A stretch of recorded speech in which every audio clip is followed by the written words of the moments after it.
Another bird got in the squirrel trap. Ladies and gentlemen,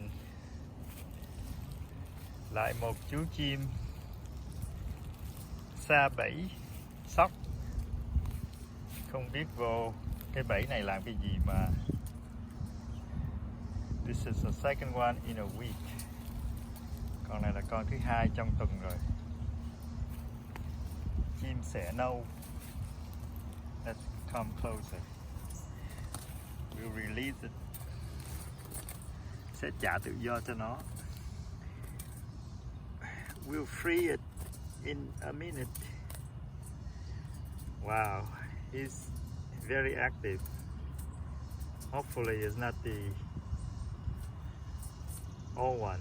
Hy vọng nó không phải là con chim được thả kia rồi. He still look nervous. Nó vẫn còn thấy cái bộ hoang mang, sợ sệt. Let's come closer. Wow, it's so fast. It is so fast. Nó bay nhanh quá bà con ơi. Oh wow. Nhanh quá. I think it came in and tried to eat the bread again, the dry bread. Cái bánh mì khô, miếng bánh mì khô này nè. Không biết sao mấy con chim này thích ăn cái bánh mì khô quá ta. Don't know why.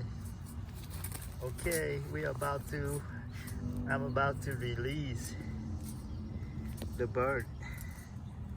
Bây giờ bắt đầu thả tự do cho nó nha bà con ơi. Bây giờ mình chuẩn bị mình mở cái cổng, cái cửa bẫy ra cho nó bay ra. Nó bay rất là nhanh, really fast.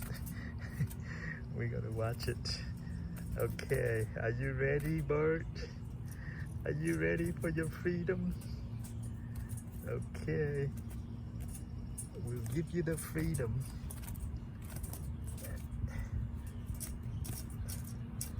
We'll give you your little freedom here.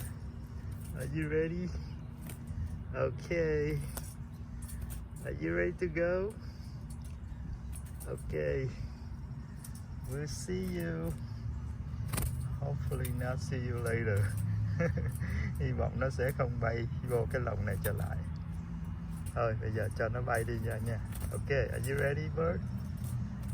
Okay, are you ready, little bird? Oops. Okay, ready?